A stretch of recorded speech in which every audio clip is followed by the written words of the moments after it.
and Zack. This is a podcast about cinematic oddities, where we discuss any media that is too bizarre, abnormal, or off-kilter for contemporary audiences. Occasionally these projects gel. Most times they crash, hard, into the realm of obscurity.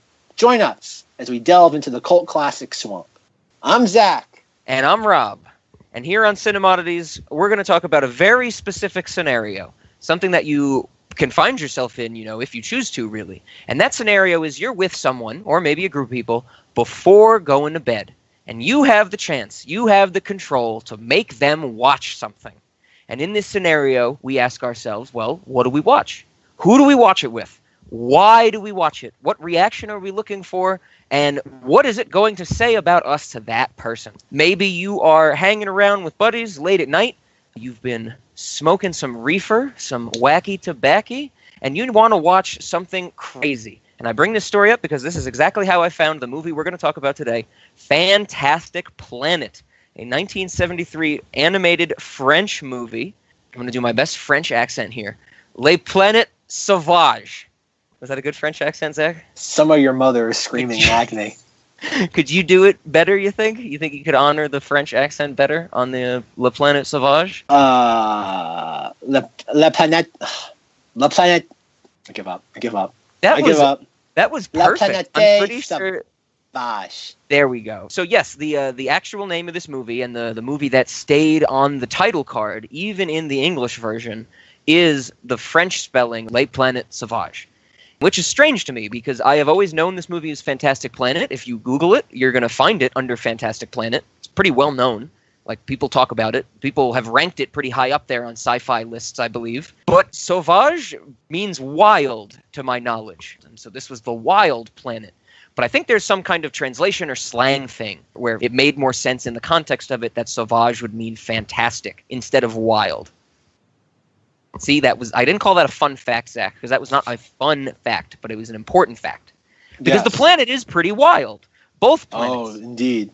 I guess that you should say that, Fantastic Planet isn't even the planet that the movie takes place on. Like, the last 2 minutes is on Fantastic Planet. So that's false advertising. Makes this movie almost unwatchable. But if you get past that fact, it is a masterpiece as far as I'm concerned. So I'm going to jump in and give you that right off the bat. This is a fantastic piece of art.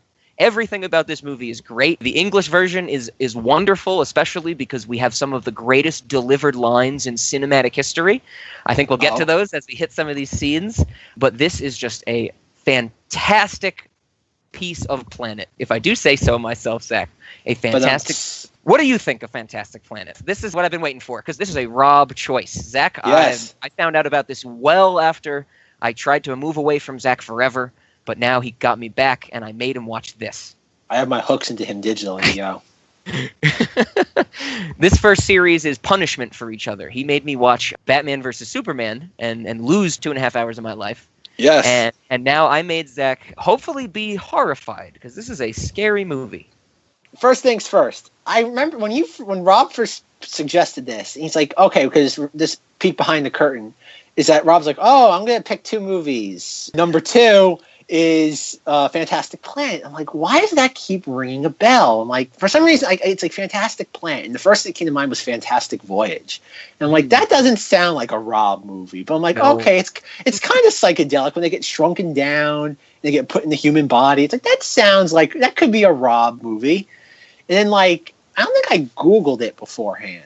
I literally just put it on because I knew the animation style was in the same vein like Monty Python. Yes. And I'm watching it, and I see the woman running around. First thing I know is I see a giant blue finger, and I'm like, what does Rob have me watching? and God. Did your heart skip a beat in that first scene when they reveal the blue hand? No, because I knew something weird was coming. Zach, that's not just weird. That is genuinely terrifying. You have to realize at this point, okay, without getting into too much of a backstory here, is that in my notes, I took, unlike Batman vs. Superman, where I just got hung up on 9/11 imagery for half an hour, I actually took notes for this one. The first, the movie's weird, but it's not weird because the story's weird. It's weird just because of the animation style. Like, that sort of animation style is always going to be unnerving. Like, there's no, I don't know if it's intentional though, because I think that's just the style of it. Like, I know you watch stuff like Monty Python, Yellow Submarine to a separate degree. Mm-hmm. Yellow Submarine, I think, is trying to be unnerving to a certain point, but it's not 100% trying to do that. And I don't think this is trying to be it's trying to be unsettling, but it's not trying to scare you out of the room. It's testing your endurance for this sort of stuff. There's very few things movie-wise that will genuinely, like, unnerve me. Like, don't get me wrong, if I saw this when I was, like, 8 years old, this would have been like, I'm not sleeping. Like, I'm never sleeping. Oh, again. okay. It's abnormal if you don't know what you're getting yourself into. I feel, ever since Eraserhead, it's like, you know what? That has topped the pile. There'll be things that come close under the skin, but there will never be anything that hits the same way Eraserhead does. They'll never. Sure. It's kind of like it's the worst thing you could possibly do. It's like, oh, what's the first David Lynch movie you ever saw? Eraserhead. Like, wow, you really dove into the deep end. It's kind of like, I'm going to learn how to swim by jumping into the middle of the ocean. I would say it's fair that the audience should know that our whole lives are well defined by the fact that we are just chasing the dragon. Like, we are trying to ride the high of seeing Eraserhead at the ripe old age of, what, 16, 17 or something like that? Yeah, 17. So, yes, everyone should know that. We're riding the high for Eraserhead. I'm very selective about who... it hasn't happened in a while now, but I'm still very selective about who I show that to. It's like, that's one of those things where it's like, oh, what's Eraserhead about? I'm like, don't worry about it. It's like, it'll find you. Like, if you need to see it, it will find you. A moment will come. The moment will come. It's true. It's kind of like, yes. if you were meant to see Eraserhead, the movie will find you. So, yeah, it's funny, because when I first saw this, I'm like, oh, God. I remember, again, I have flashbacks to college with, like, film studies. And it was like, oh, God, it's going to be like an hour and a half long. I'm going to be sitting there checking my watch. I remember in college, I was forced to watch this so many times. It was Persepolis. I don't think I've ever heard of it. You never heard of that? Okay, you could. It's an Iranian film during the Iran Revolution back during the 70s. Okay. And it's like it's about this little girl when this all was happening, kind of like what happened when the Ayatollah took over, and it kind of smothered out all the Western culture. And it's a very well made film though, but it's just not my cup of tea. And in college, it was like something they always had to show us. It's like, oh, look, it's animation, but it's animation done seriously. I'm like, I don't need to watch this. I do not like. It's just not my cup of tea. And it's like, and that's what I was kind of expecting from this. I'm like, oh, it's gonna be something like that. It's gonna be. I didn't know it was Czechoslovakian, but I thought it was like French. And I hate French cinema. Like I hate French New Wave. It's like it's called obnoxious cinema. Okay. I hate. I don't hate Truffaut, but I just don't like Truffaut as a filmmaker. Are these hot takes, Zach? Should I be getting incendiarized by this? Is that the right word? I do not like Truffaut. I would imagine. I don't know, Godard. I think I'm saying that right. Because Jean-Luc Godard, he's fine. Oh my God, who's I hate? The guy who did Breathless. I hate Breathless. Everyone loves Breathless. I hate Breathless. I don't think I've seen Breathless. Breathless, I think it's an obnoxious movie. I saw it once and I'll never forget it because of how obnoxious it was. Breathless.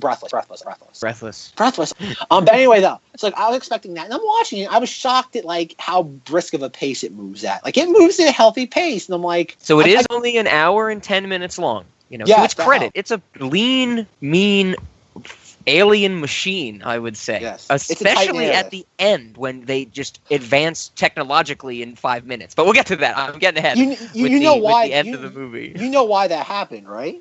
Because they ran out of money? No. Apparently what it was that the Russians or the Soviets were coming in, and they had to quickly get things done and move the production to France because the tanks were rolling in. Oh. That's great. That puts a really new perspective on it. Okay. Yeah, there's a lot of weird stuff. So you say you expected something that was going to bore you to tears. Yes. But you did not get that. I was thoroughly entertained. It's a good movie. I think I want to start with the artwork. I want to get that out of the way first. Because this is one of the things that I think is tough for, an audio podcast. I would say a big chunk of why this movie is what it is the animation. Is how strange some of these ideas are, and some of those throwaway little scenes of just, here's a weird facet of this planet, There's a creature who's in a tree. It's like this weird, just like prune-looking thing, and it has a really long nose with like tendrils on it, and it just sits there, and it waits for these like fish that are birds. Like that's the idea. The fish are flying in the sky, and it lands on the tendrils, and the monster like grabs it, shakes it around, and throws it at the ground, and it starts laughing. And then the camera pans down to our characters walking by it, and you see just tons of these dead fish birds on the ground. Yep. Like this tree just lives to shake and kill this other animal. That is really, really cool. And the animation is what makes that work, I think. Because it's really quick, that's like a 10-second clip of the movie or something. You get to see this. The artwork is what makes that fantastic, what makes you be like, that is great. And here's my big thing about the artwork. This artwork works so well as frightening because of the charcoal shading that they use. And so, I don't know if you have any screenshots of this, but if you look at any of the aliens, if you look at any of the drogs, their eyes are very clearly defined from their head. The color contrast is stark, the deep red and like the teal. But there's a shade of like charcoal, like someone just quickly rubbed some black around an eye. And that gives it the necessary dimension to be unnerving, to be like their eyes are just giant red balls that are slightly protruding from their face. Indeed. And they, in that vein, why the drogs are so frightening is because every time they're on camera, you either see the back of their head or they're staring directly into the camera. It's ridiculous. Yep. Like they stare into your soul. It hurts. It's nightmare fuel. That's the best way to put it. Oh yeah, there's like I said, I did not analyze. Obviously, this is my first time watching it, so I did not analyze it as deeply. But I could definitely see myself coming back to this, just because it's funny thing once obviously I watched what it was and I had this feeling. I am a big frequenter on the Blu-ray.com website, and like I'm always looking for like Criterion movies. For those who don't know, Criterions are basically almost like top shelf when it comes to Blu-ray releases. When it comes to things that are really worth owning, like they do a bunch of they do smaller things, but they even do things like they do Stanley Kubrick on occasion. I think they're going more mainstream now. But I realized I was going through stuff. I'm like, oh wait, they actually had a release for Fantastic Planet in the last couple of years. Yep, very happy to see that. The cover is misleading though, because the cover makes it look somewhat friendly. The cover doesn't do it justice. I showed this to someone once in the vein of a late night movie, so that should be said. It's my choice. I've used this in the way that we talk about late night movies on this podcast, and they think it's a children's movie. They think it's like it's a foreign film, but it's a kids movie because it's it starts with they find the baby, like the baby's mother dies, and the aliens take the baby in as a pet, and so they're like, is this a kids movie? And so some people do think this is an inviting thing. Some people do think this is like a family-friendly experience at first sight. I'm not one of them, but they're out there. Well, it depends. Like, if you're not unnerved by, I think the only thing that makes this again unnerving would be the animation style. If you have a kid or a child that can get past that, there's nothing. It's horrific. It's scary. It is genuinely scary. The idea that we are bugs is horrifying to me. I don't, but like it's no different from like a fairy tale. Like it wouldn't be. Like, yeah. I don't know. Like there's really nothing. Should we give some context? We have not described what this movie's about. We very loosely described that people are bugs, I think. Do we want to give some background? Yeah, I'll let you explain this. This is really what I want to do. I think that as Zack knows, and I'm about to reveal to everybody, I am an academic. I'm one of those people. So I'm very organized in my data management and things like that. And absolutely, what we need to start with are the definitions. I want to define what we're going to be talking about because I don't want to keep saying the humans or the aliens. They have actual names, and we need to introduce what those names are. Okay? Don't sigh to me. You can't talk about anything efficiently until you know the language of it. Okay? Of course. This is going to be quick. There's like 6 definitions. Okay. All right. I mean, there's 6 on this side of the page. So, okay, we're going to start with the aliens. These blue things that stare into your soul. They are the drogs. So D. I've seen some people write trogs, but I believe it is drogs. That's what I can tell. Isn't that the French pronunciation? That's what the pronunciation is in what we watched in the version of the movie we watched. I read something recently that says trog is the French pronunciation, or maybe that's the spelling of it. Okay, I don't know. I didn't read that, but I honestly, when I watch the movie, I hear them say drogs, and that's what I refer to them as. So that's what we're gonna set as our definition. Okay. Okay. So we got the drogs. They're the aliens. They live on Yam. That's the name of the planet that the movie takes place on. Yam. So Yam is actually spelt with a G. It's YGAM, according to the internet. That's cool. I'm glad you find it interesting. We got our basically our aliens, the drugs. They live on Yam, and the humans also live on Yam, but they are called Ohms. And that is a very obvious play on the French word homme, Homme, which means man. The Ohms are the humans, drugs are the aliens. They all live on Yam. The only other thing we need is, surprisingly, it's the thing that doesn't have a strange name. Yam is the full planet, and the moon of Yam is called Fantastic Planet. Yes. There's not even a goofy name for it. It's just Fantastic Planet. That's how it's referred to in like educational videos that these aliens listen to. Just Fantastic Planet. I wish that was the name of our moon. That would be like best moon in the universe. That would be the name of our moon or something. Okay. Like number one moon or something. So that was 4 definitions. I really think that's all we need to know. The rest of the definitions we can fill in as we go, like monsters of combat. We don't need to define that now. And then You're not going to give the name of our main character? Oh, well, yeah. The movie starts with our main character's mother dies. The aliens are playing with it. The aliens are huge, if I didn't mention that. We are literally the size of ants relative to these aliens, the drogs. And so the movie opens with just a group of drogs playing with humans in the wild, and they kill the mother. They kill the human holding a child, and the child just starts crying. A young drog finds it and says, "Father, can I keep it?" in the best monotone dialogue in the world. "Father, why is it crying?" "It could be hungry. I do not know." Like something like that. It's amazing. It's delivered perfectly. He says yes. They take it in. There's a very strange scene where the movie checks if you're epileptic. There's a very, very bright, flashing scene with high-pitched noises. The baby looks very uncomfortable. So the point of that part of the movie is for the baby to get a collar, and he officially becomes this drog's pet. The drog's name is Tiva. The drog wants to name the human Tiva as well originally. This is a great scene. This is clearly an American-influenced scene, Zack, because the father says, "What will you name it?"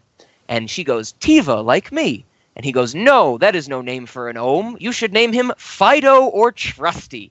Like, they jam in, like, the American dog names into the American version of this movie. And and then he says, "Look at him squirming. He's such a terror."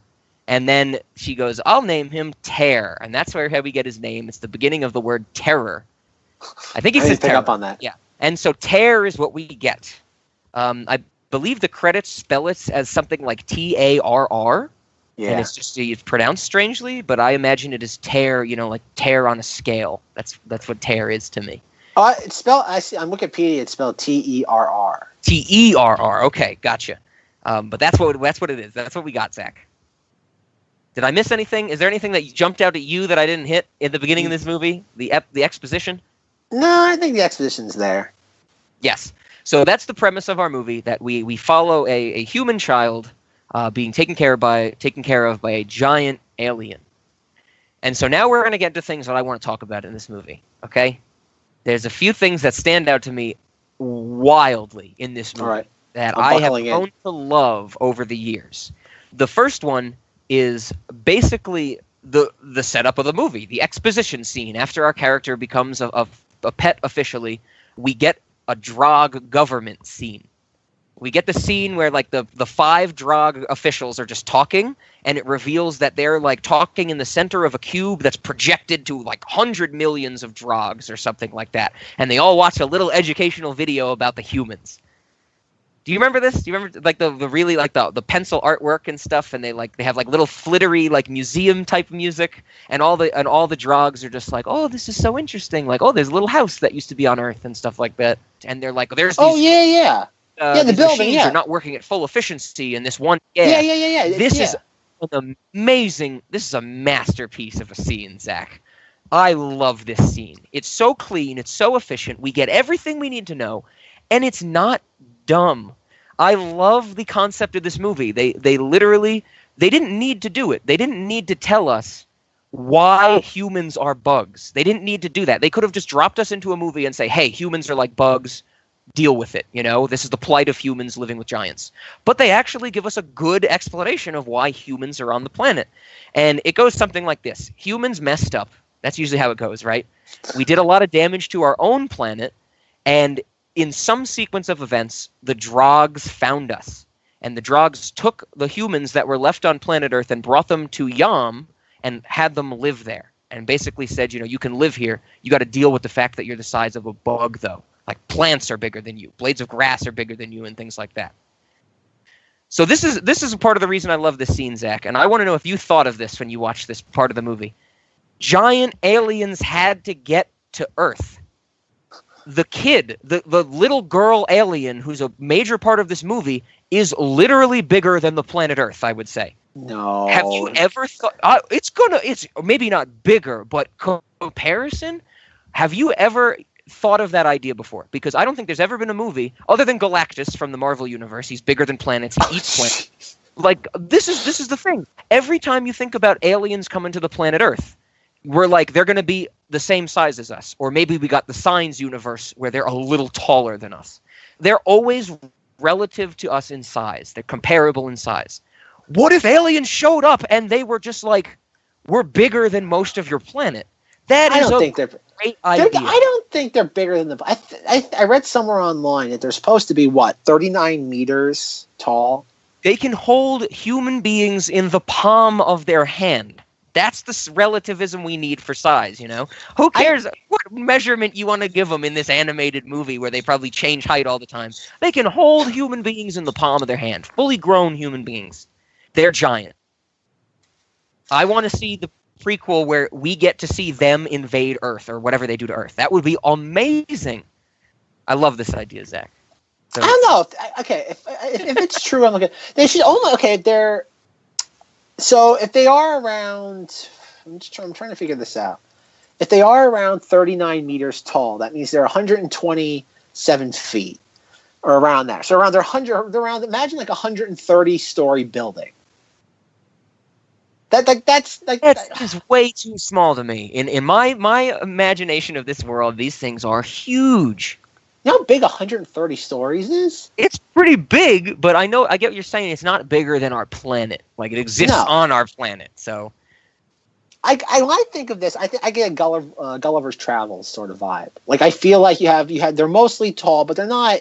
Because in a couple of the scenes where they're attacking the one Drog, and then they finally kill one, they're not that, like, I don't know. Like you said, the scale changes from scene to scene. Because I know there's a scene when they're climbing up the skull, and they're genuinely tiny. Mm-hmm. I guess I don't know. Like you said, the scale does fluctuate, but I don't know though. It's an interesting idea. The idea of having aliens that are taller from us. But I think it's also an interesting point too that they're obviously they're human looking except for their ears and their skin tone and the constant bloodshot eyes. Well, you can't have it all.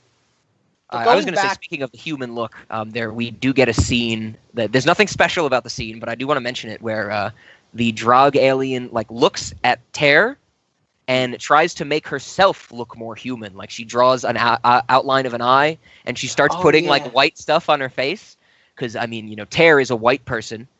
I think every human in this movie is white. I think that's just a fact from the time it was made. But we do get a scene where the alien with Drog girl tries to make herself look more human. It's very, very neat. I love that that's in here. That's so cool. Because he also spits because he changes her makeup while she's trying to do that. Yeah. And then she blow the I don't know what it is, the black powder on him or he makes her reach in the wrong container and it smudges what she was doing. It gets it the wrong color or whatever. And I remember in my commentary listening to it, it's a very, very lopsided trade-off. Like, he makes her just screw up her makeup, and she basically guarantees he's going to get lung cancer. Like, she makes him breathe particulates in. Like, his whole body is covered by black soot, basically. That is a very lopsided punishment. And they have the whole thing. He's coughing. He's like, there's a little kid. It's terrible. They don't treat them well. That's the whole point of the first 20 minutes of the movie. They are pets. Oh, dear. All right, because you brought up the scene of them having their parliament government or whatever it is, or their council meeting. We learn why the humans are on this planet, and also we learn that they are planning to exterminate them. That's what they're talking about primarily in that scene.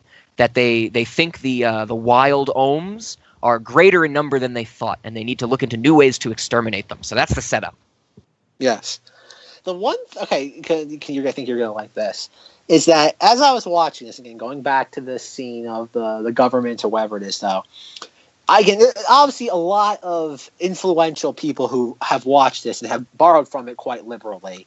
Sure. There's a lot of stuff in this that shows up in other more contemporary films.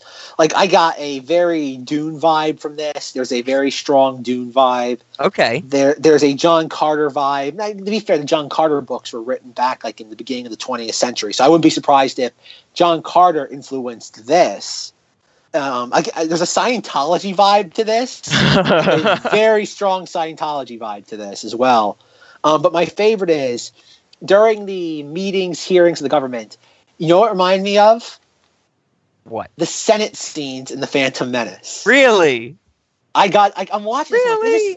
I can imagine. Okay. I can imagine. See it. I can imagine George Lucas watching this, like back during like the 70s, and being like, "I'd love to do this. If I ever make a movie about aliens in parliamentary fashion, they're going to sit around a big room while one talks and everybody else watches." And like, I felt like I'm watching this, and like, because I don't know if you know this, but like George Lucas loved Eraserhead. Yep. Oh yeah. Sure. And so George Lucas loved like these like in THX 1138, and I could not help but get a Phantom Menace vibe, or like any of the Senate sequences. Like, I can imagine George Lucas watching and be like, "I'm going to do this for like," in the whole idea of having like a very, oh god, like slow moving government that sister has to talk about all these things while actual real things are going on.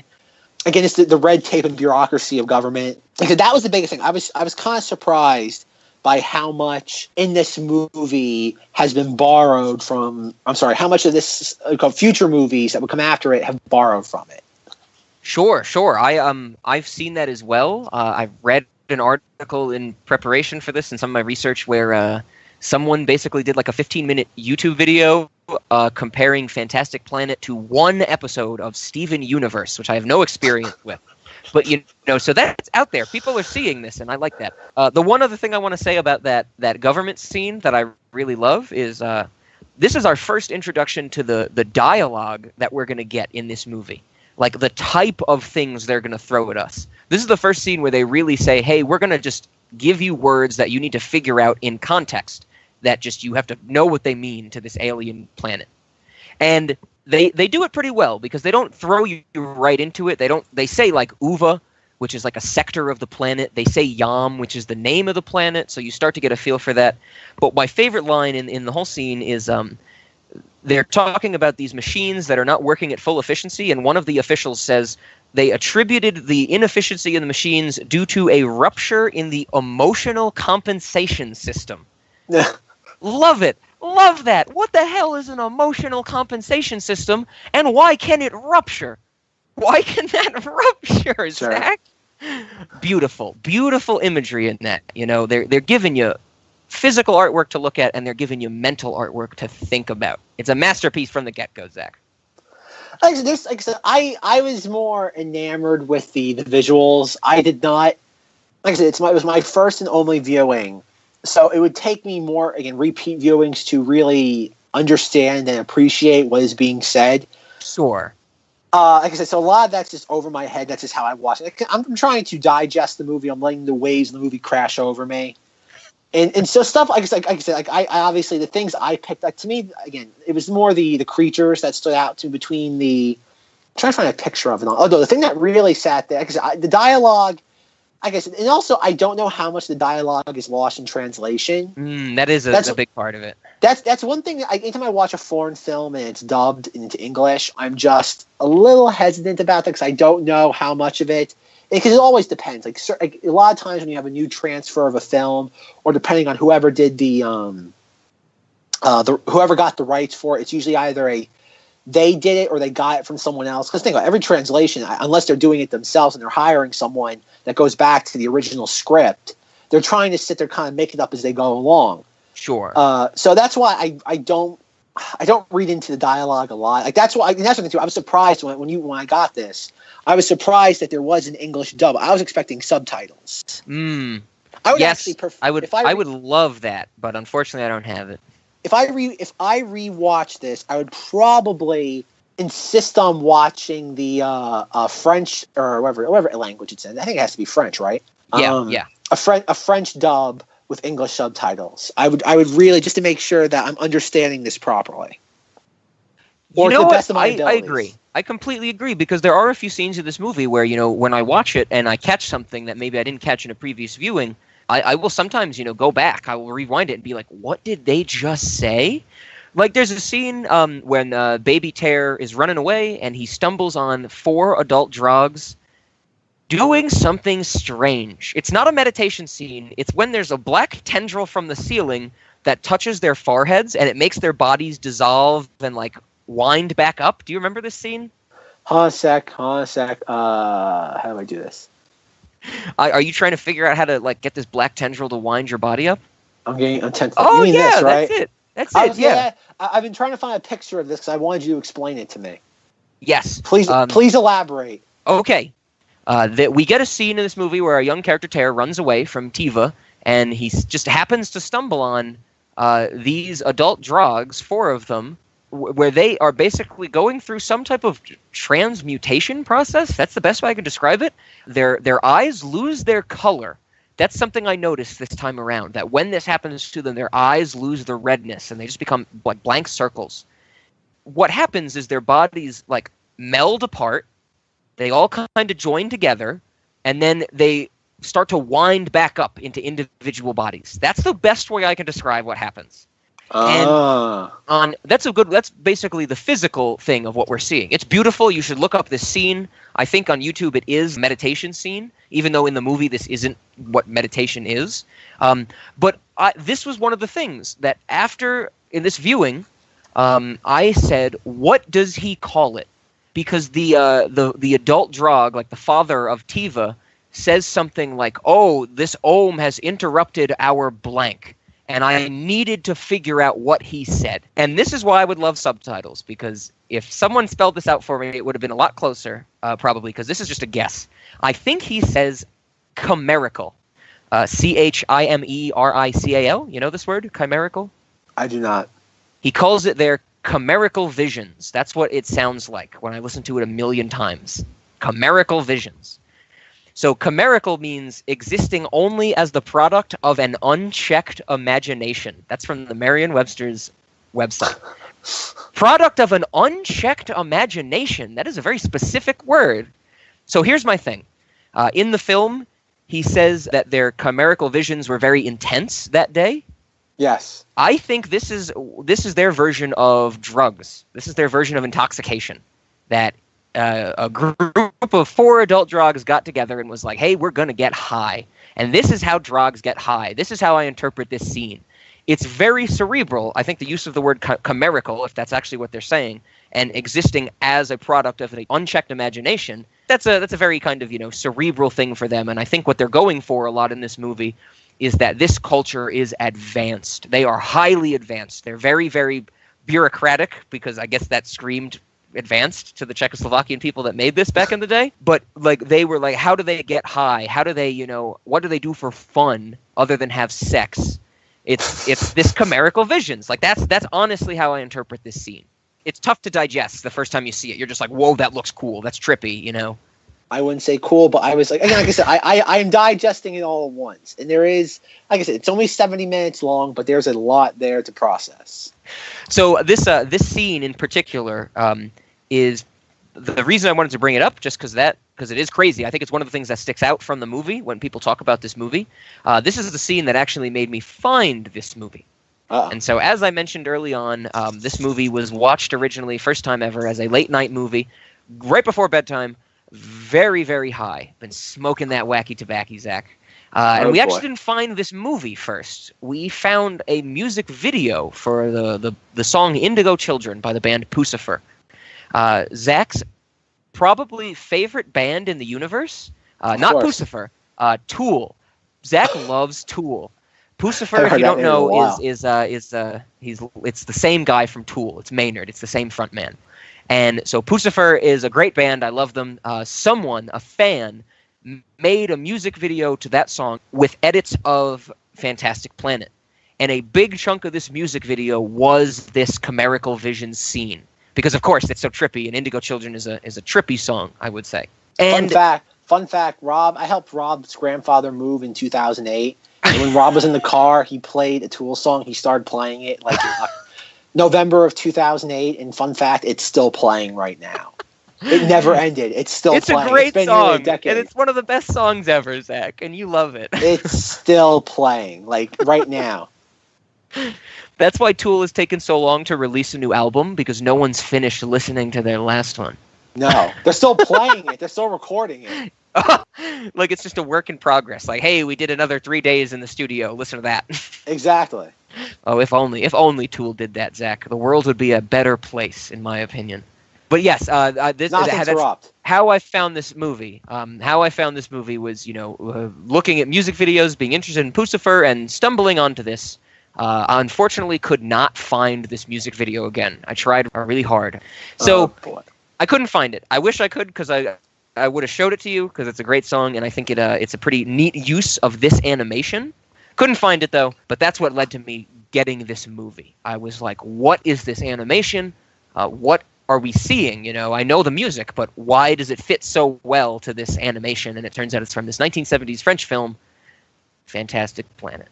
So that's why I love that scene, because it was the thing that got me into the whole mess of it. So something, you said that you didn't catch a lot of the dialogue.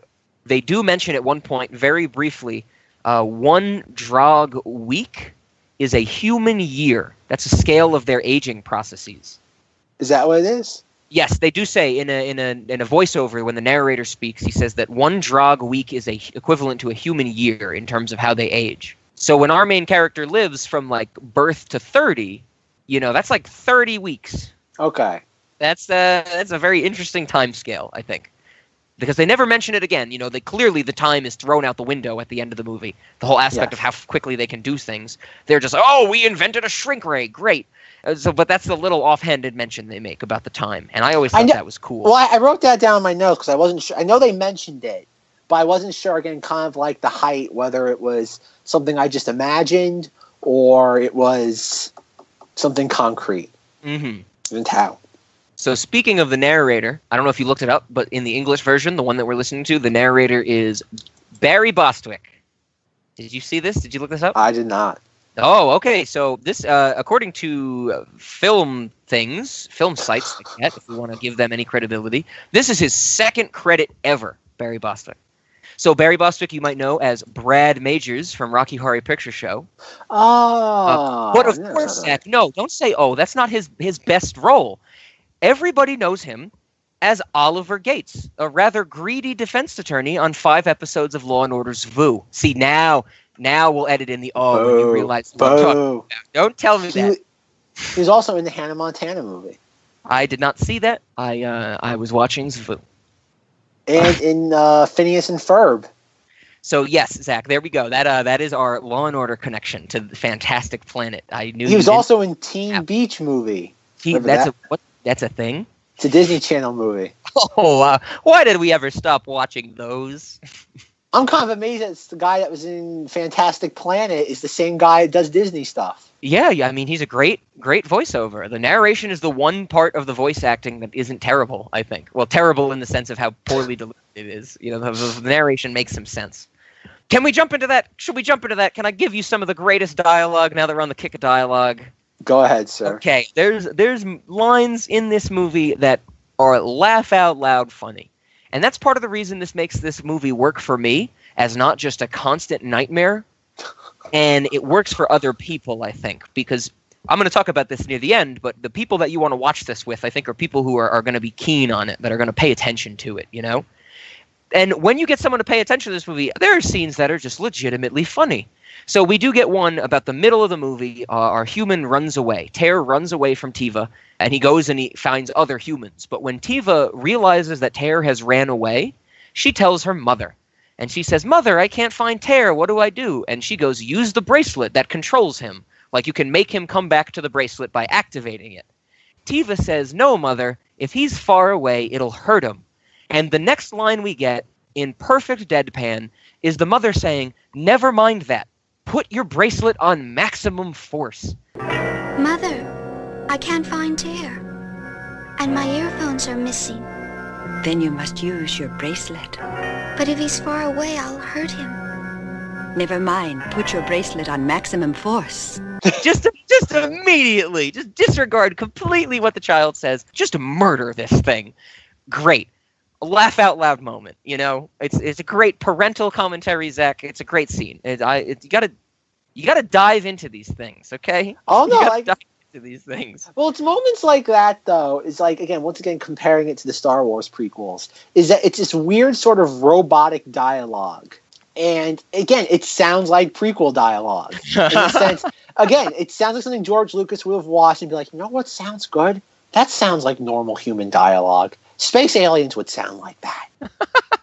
That's what I mean. That sounds like something George Lucas would do. I think that's the first one we get. I think that's the first laugh out loud dialogue moment.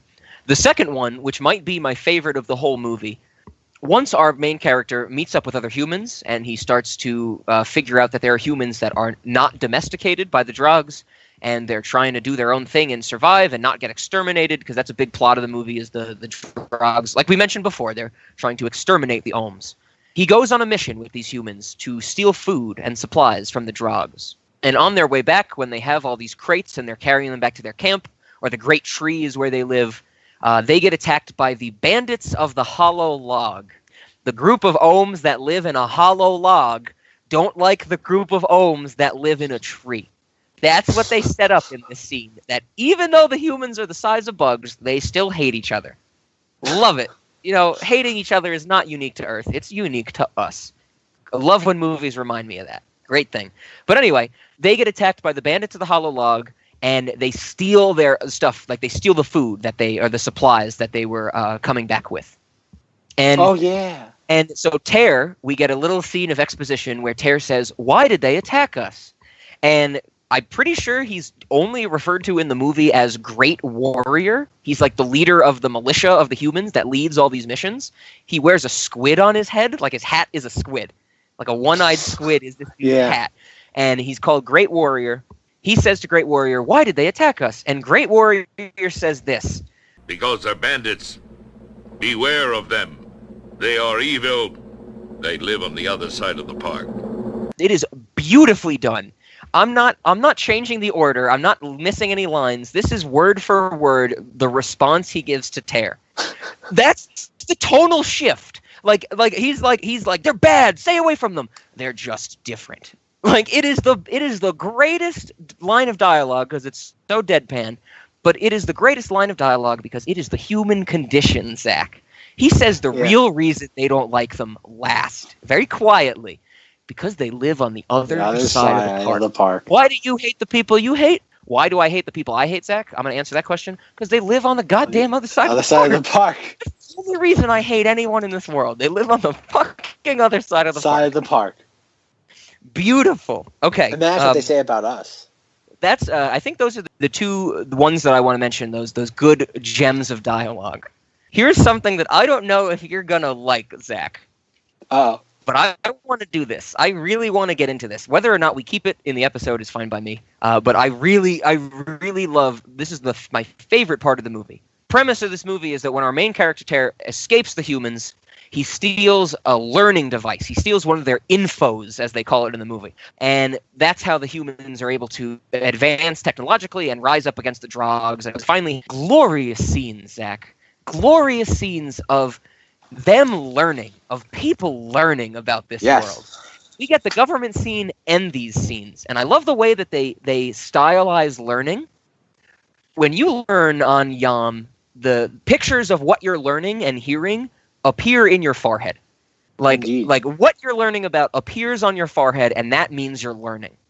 I absolutely love these scenes. The first one we get is geography. It's like, here's this planet. You know, some of the lands are symmetrical and square in shape. Some of them are like hook-shaped and they're mountains, and they describe them all using these strange words. The next one we get, I believe, is how to handle an animal. Like if you kill an animal, this is like how you should like break it apart and like skin it and like use its parts. Like we get one of those scenes. But the third one and the last one that we get is about the religion of the planet Yam. And for as long as I've had this movie, I've always wanted to sit down and actually figure out every single thing that they say in this pretty much like 45-second chunk of the film, because it goes by fast. They just hit you. There's like, here's a bunch of mythology about this alien culture. And Zach, that's what I did. So can you handle this? I'm about to read you the mythology of Yam. Okay? Okay? There's one word in here I couldn't nail down, and I'm confident that it is something that they made up for the movie. And I just am not getting what it is. But there's only one. There's only one in this whole paragraph. Okay. And it's the third word in the whole paragraph. So here we go. The first Paramic civilization was created by the great Zarak in the 3rd millennium before the era of Krog. Legend has it that he still animates the sphere of life from his tomb, that his body is invulnerable and unalterable, although constantly transpierced by natural and artificial projectiles, and that his spirit has continued to transverse the skies of Yam regularly ever since the first invasion of the Yakas was repulsed by the Drog armies under his leadership. Some scholars attribute the origin of the principles of meditation to this continued intervention by the great Zarak.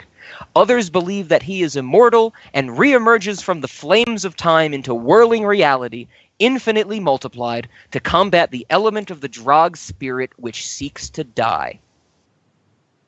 That's it. That's the Bible in this world. That's what I think. That is their mythology. They're talking about like a Jesus figure, the great Zarak and what he did for them. And he is there to combat the element of the Drog spirit which seeks to die. Great writing. Great line. I'm starting to see where I feel this was the Scientology people are like, you know what? We hate pay dirt here. That's a good point. This part specifically, this mythology definitely screams some weirdness, Yes. I love they say his body is invulnerable and unalterable.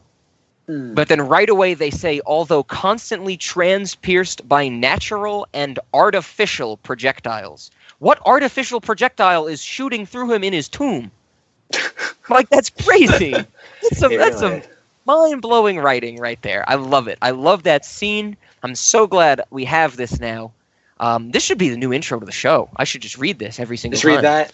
Yeah. Every single time, Fantastic Planet. Yeah, just the great Zarak and what he did for us and how we should send him some startup fees, like maybe a check or something. That'd be pretty good, right? But it's just what I feel I need to do. But we're not on Yam yet, though, so are we sure that we have this down pat yet? I don't know. I like to think that I'm on Yam. You like to think you're on Yam? But where are the Droogs then? Drogs. Where are the Drogs? They haven't... I don't know. This is an alternate version of Yam, okay? This is my fantasy version of Yam. I'm not really in canon. This is like my head canon, Zach. Oh, is your head canon for... Is Fantastic Planet head canon now? Yeah. There's fan fiction. I mean, you can catch me on the forums. I'm hitting some, like 12,000 words a day in fan fiction. Got fired from my job because that's all I do. That's all you do is write fan fiction? All I do. That and Super Smash Brothers fan fiction because, there's a big demand for that. Especially since they announced the new one for the Switch. People are running to the internet to write fan fiction. It's the only way to live, writing fan fiction. It's the only way to live. So I guess we have to talk about the end of this movie. The very end. How rushed it is. So I've set the stage for that the humans, the Ohms, get the knowledge of the Drogs. They advance because of it. We did talk about the extermination of the Drogs. That's kind of the climax of the movie and really the end of it, where for some reason their like rocket takeoff day happened to perfectly coincide with the extermination day. So good for them. They weren't a day late. They weren't a day early. They were right on time. And it's even something where I'll get to that. They blast off. They make rockets, and their whole thing is, we're going to get to the moon. We're going to get to Fantastic Planet. And we are going to live there away from the Drogs. And that's their whole goal. But they find out that when they get to Fantastic Planet, that this is where the Drogs have sex, basically. This is how they reproduce their species, is that when they meditate, they basically get in, like a physical or an astral projection version of themselves is in a tiny little ball. It flies to Fantastic Planet, and it becomes the head of a statue. and another ball from somewhere else in the universe becomes a head of another statue, and they dance. And a bunch of these statues are dancing on Fantastic Planet, and this is their like a mating ritual. Not even the ritual. This is actually them mating. This is how they reproduce, as they say in the dialogue. It gives them like the means necessary to continue their species or something.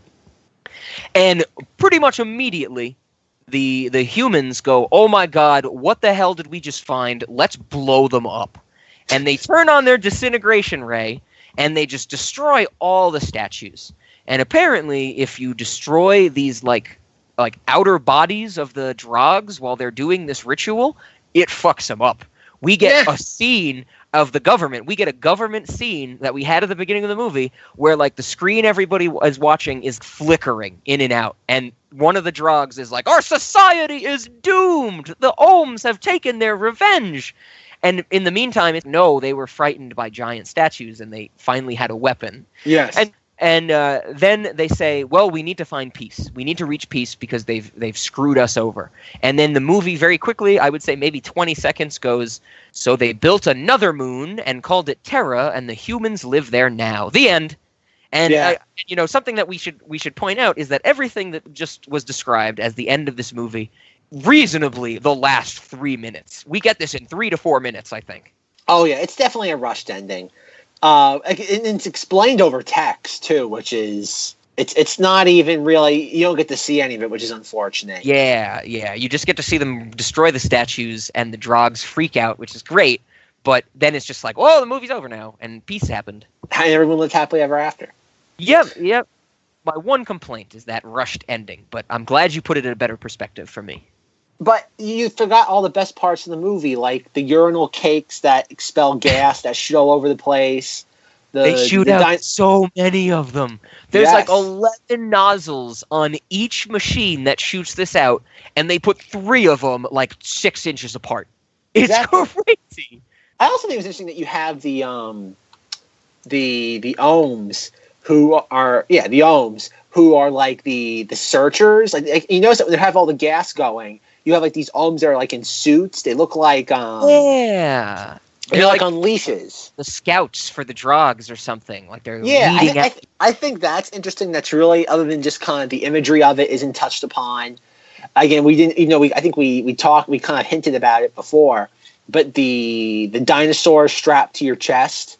The monsters of combat. The monsters of combat. Yes, that's what it is. I feel this needs to be touched upon. We need to reference. Boy. You want to give it a shot to explain what the monsters of combat are? Yes, I'm going to do it in the most elegant way possible. Nice. Imagine taking a little mini dinosaur, strapping it to your chest with rope, and then attacking each other with it. The rope is over your arms as well. Like they could not move. You cannot use your body other than maybe your legs to position yourself. That is how they settle disputes in Ohm world. In the Great Tree, they strap a monster of combat to you. It's only logical. I love that aspect, Zach. They're like, that's so strange to me because that's the one of the things that's not the human condition. Like we don't really do that as humans. Like we still fight to this day. Sure, you can come up with some examples where we get like animals to fight for us or something like that, but we never physically restrict ourselves by connecting to another creature. No. But I think it's also interesting too is that even when Tear defeats the other Ohm, they kill both creature. They kill the creature. Oh, that made me... I was so upset. I was like, that's the one that should be praised. Like, that's the better monster of combat now. I thought Tear was going to get like a neat sidekick after that whole scene. Like a pet?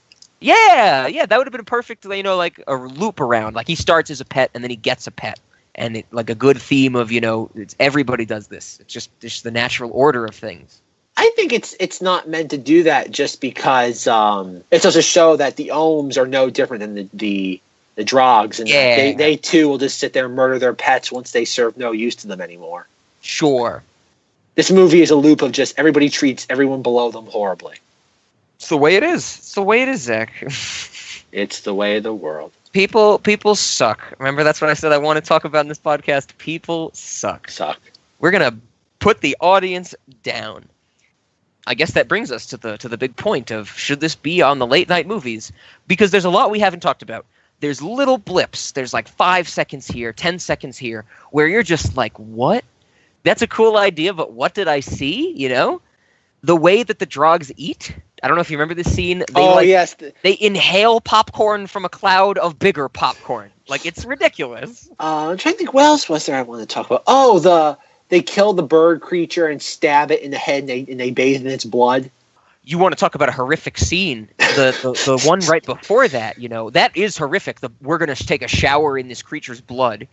But just the fact that something landed on their home and was just like, I'm going to stick my tongue in there and just scoop you up. And a lot of them die. That kills a lot of the humans. This movie, man, it's something else. Oh, and for the record, I found the Criterion release does have the French audio with English subtitles. Oh, I might have to make a purchase. Make a purchase. This is a great movie. So yes, there's a lot that we didn't talk about in this movie. There's so many blips of masterpiece artwork, of masterpiece sound. I love the music in this movie. Sometimes they break it down with like a jazz beat, and you got like a good like low bass riff. It's awesome. Yeah, something that's worth mentioning is the music is pretty solid with this. Oh, the music is fantastic. Have you ever heard of a band called the Avalanches? I have not. So the Avalanches are a band from Australia, I believe. It's a group of 2 people, and they broke ground with their 2001 album, I think, called Since I Left You.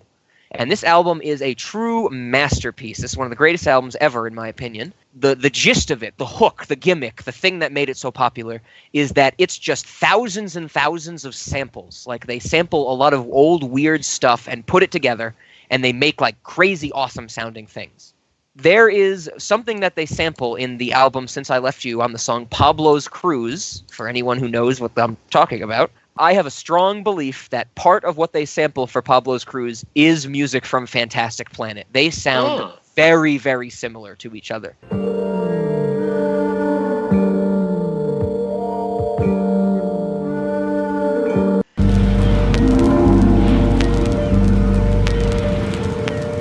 It's like I think it's a really, really strong indication. There's nowhere where you can like go through these lists. I don't think they exist because it's huge. Like I said, there's like thousands of samples on these albums.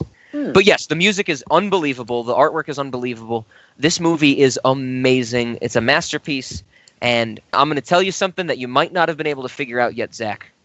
This is a hard yes for the late night movie list. This is a hard yes. As opposed to a very hard no for Batman versus Superman. My no with asterisks that led to another no. This is the opposite end of the spectrum. This is a definite yes. I've used it as a Cinemoddity, as a late night movie before, and I want to continue to use it as such. Do you object? I'm going to say no. In the sense of I do not object. Okay. So it's everything a Cinemoddity should be. It's weird. It's bizarre. It catches you from the very beginning and holds on to you pretty well. Plus, at a very brisk 73 minutes, you cannot ask for much more. Exactly. It's a lean, mean, fantastic bit of planet, as I said earlier. Hey. So good. Okay, well, that's cool. We have our first one on the list. So our list of Cinemodities is size 1. That's cool. Party of 1. Party of 1. Les Planètes Sauvages. Okay, good. Now we can talk about the good stuff. Who do you show this to? Let's put it in our heads that we're in the position that it's not us together. It's one of us. Before bedtime, you have someone in your residence, and you're like, what do you want to do? Hey, I'm going to put a movie on. What type of person do you want to watch Fantastic Planet with? And I mentioned this before already. I want someone who's going to watch this movie. I don't want someone who's going to write it off because, it's weird animation. Like, I'm going to play on my phone now. I want to watch it with someone who's going to care about it. Right? You need someone who's going to focus on these details because it's so fast. It comes at you so quickly. That's a hard one. That's, I don't know. I can't, from experience, say that anybody would appreciate it.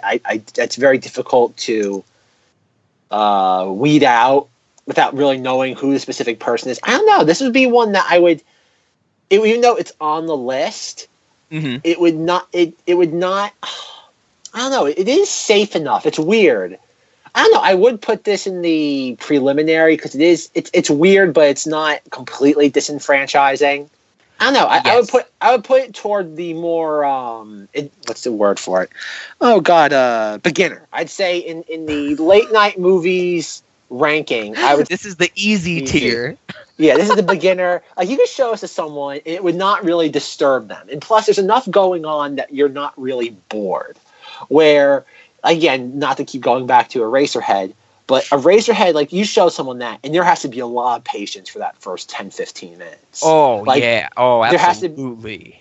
There has to be a patience there. This hooks you pretty early on. If to the unengaged or the uninitiated, it does get dry. But I do think if the right person is intrigued, this has the potential to keep them hooked. Yes, and that's exactly what I'm saying. I want to show it to someone who, like, really, you know, I've said a lot now that this is kind of a scenario before bed. That's kind of the framework that I put around this. I would want this film to be a late night movie that pushes off bedtime. This is not something you should fall asleep to, you know? This is something that I want to watch and talk about, that type of thing. Because there's so much to chew on. Yes, there's stuff to chew on, though, but it's not 100% just like, I have no idea what I'm watching, let me walk away from it. Yes, I really like the beginner level or the easy level Cinemoddity. This is like not frustrating. The baby step. Yeah, it's not a frustrating film. Like, again, its narrative is rather straightforward, where other ones that we'll eventually delve into require a little bit more patience. I think this is a highly rewarding movie. I think it rewards you watching it, rewards you listening to it. It makes sense. It's cohesive. The only thing I have to say, though, is that ending could be a deal breaker for some people. Yeah, how rushed it is. And it's just like, oh, man, I'm 30 now, and I built rockets in a shrink ray. Like, come on. But it ties it together. It ties together well. So I guess something else I would pitch it to you is, or the question I pitched to you is, I've only used this as a late night movie previously with, like, you know, people I'm stoned with. Like, this has always been historically a very stoner film for me. I don't think you should ever watch it while you're drunk. I don't think it's rewarding if you're drunk. Like, you're not gonna be able to pay attention to the government scene and the learning scene and things like that. But the question I want to pose for you is, do you show this to a girlfriend or as a significant other? I'm not trying to be gender specific. Do you show this to someone you're seeking to be in a relationship with? Did you assume my gender? I didn't assume your gender. I assumed your significant other's gender. Well, by saying girlfriend, you're assuming that I am heterosexual or I'm identifying as a male. So I'm offended. I'm a little upset right now. I am much like a drog. You do not know what I am until you hear my voice. You live on the other side of the park, Zach. You live on the other side of the park. I do. I live on the other side of the park with my squid hat and my floppy boobies. We didn't even get to the 90-year-old woman who leads the bandits from the Hollow Lodge. Speaking has of that, breasts down to her knees. Yes, gravity is not kind on wherever we pointy. They're incredibly pointy too. They're incredibly pointy teeth. Okay, I have a question. When they're leaving the park after the extermination, there's like this weird like conveyor belt road. Is that just like an optical illusion, or is it like actually like a conveyor belt? I think it's supposed to be a conveyor belt because when they get on it, they move faster. Like they show like in the distance some like little blips of a person. They like step on and start to move fast. You know? Okay, that makes sense. That confused me for a long time with this movie. I was like, what the hell am I looking at, you know? I would imagine, because the whole point is that they take that conveyor belt because it's leading to an abandoned rocket depot of the Drogs. So I can only imagine that conveyor belt was a supply route, because there's one that goes one way and one that goes the other way. And so this was how they would like transfer materials or something. Like this was the Drog version of a road. That's what I've always imagined it as. And they were able to stand on it and be flung forward to get to like the end of the track, which was this depot where they have all the equipment to build rockets in 2 minutes. Gotcha. Yeah. So what do you think? You watch this with a significant other. Is this something that you would say, hey, I like weird movies? What do you mean weird movies? Check this out. Is this one of those? I don't know if I can answer that objectively, because I have my own, as we will delve into this. This is not, I do not have a sentimental attachment to this. Sure. So it would be difficult for me to outright recommend this. But at the same time, though, if I was like curating a list for somebody, if I was making a list of just things that will get your attention right off the bat, it would be there, I'd say. This is a weird one. I have to watch it a couple more times. It has to grow on me. That's fair. It is a masterpiece, and you should absorb it, every detail. Yes, and I also feel, like I said, considering that I don't feel that strongly towards it, just because I've only seen it once, I feel it would not be fair to put that on someone else, because it's like, again, to be fair, a lot of these movies are going to be disenfranchising. So I don't want this to be a deal breaker. Sure, that's fair. That's fair. You don't Eraserhead- want to be like, look at this, and then that's the image that they get in their heads of your weird movies. Yes, it's like Eraserhead's earned the right to be disenfranchising. It's earned its right to help me and my self-alienation. Fantastic Planet hasn't earned that right yet. So I would say that this is a strong yes. I would answer that question with yes. This is like a date night type of movie for me. It's not disenfranchising, as you said. It's not overly weird. It's cohesive. You can follow it. I think it's a good, once again, you've put it perfectly, beginner level Cinemoddity. Yes. And this is something where, let's say, I'm just getting into a relationship with somebody. This is something I would feel comfortable being like, hey, I'm weird and I like weird stuff. And this is like an ease into it for sure. Whereas, if you're like, hey, I kind of like you, let's watch Eraserhead in the dark. It's like, that's going to be a negative experience, most likely. If it's not, then you found your soulmate. Oh, yes, that's very, very true. But absolutely, I would say this is a yes. I would go so far as to say that, this is like the first thing you do after you have sex with this person. Like, pop this movie on, and premeditate this, have it ready to go, so you can just be done and hit play, and it's just on, and they have no choice. They're just like, what? And it's just bam.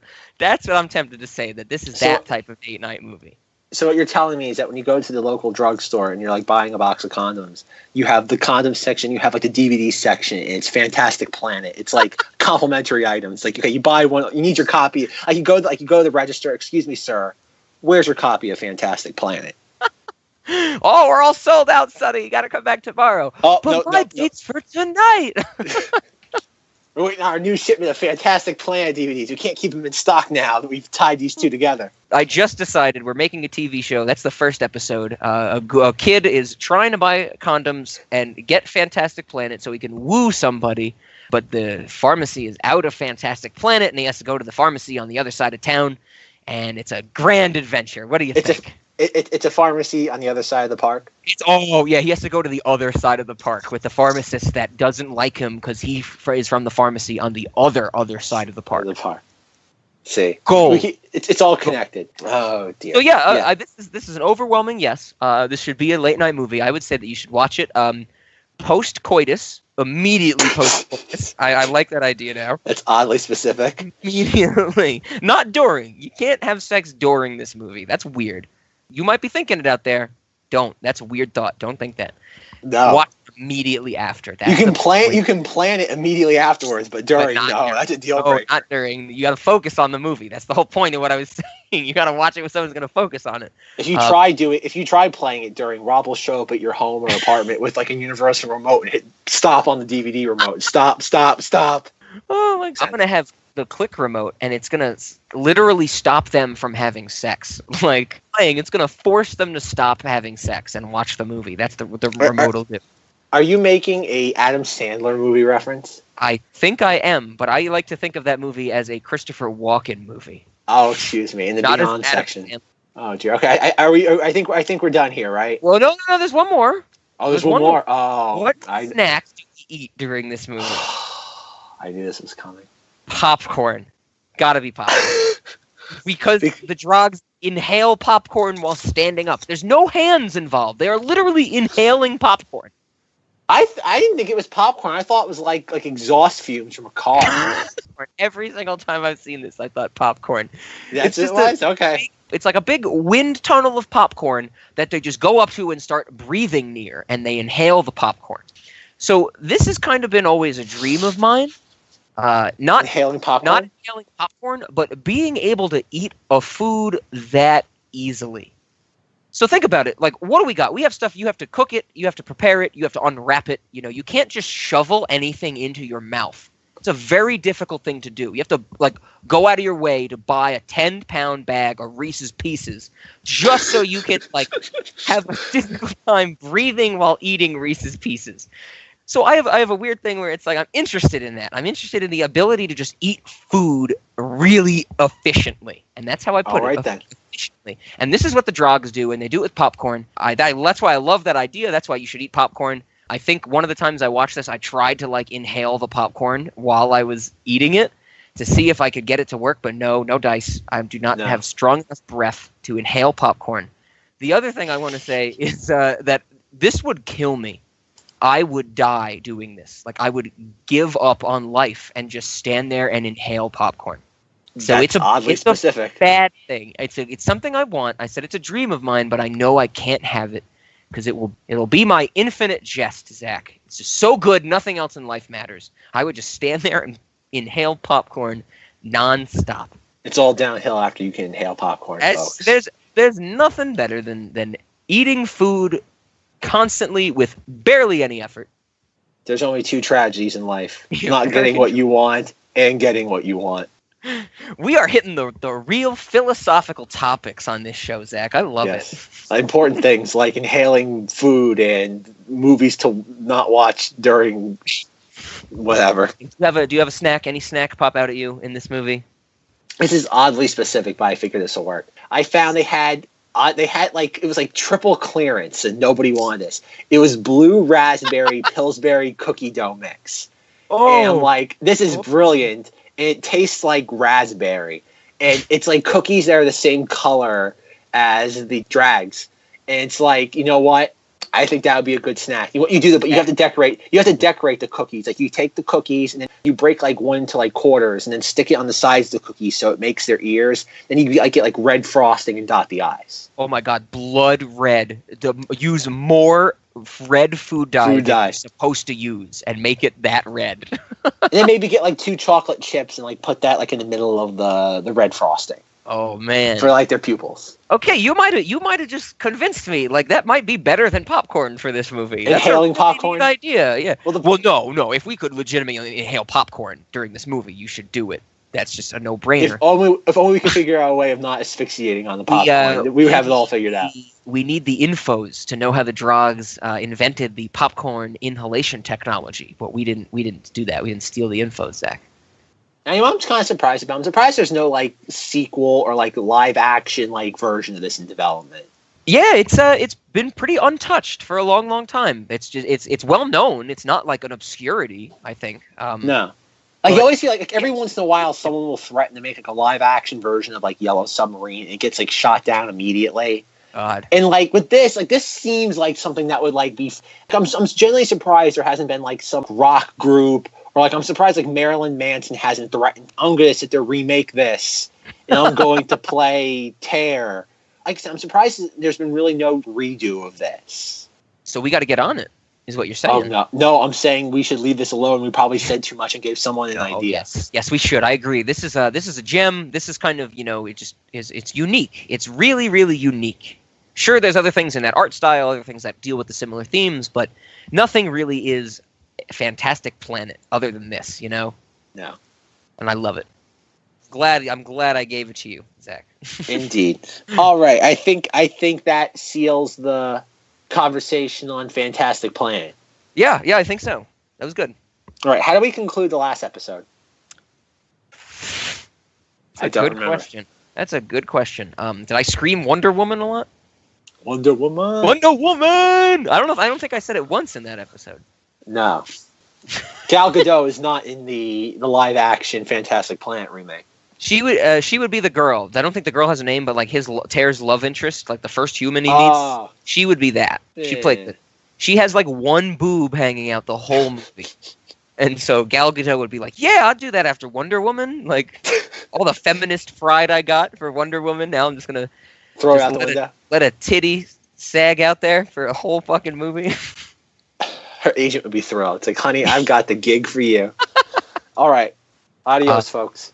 I'm fine. I'm fine with that. Finding something for the ending. That's something I really haven't thought about until today. Well, other than the backwards version of the song.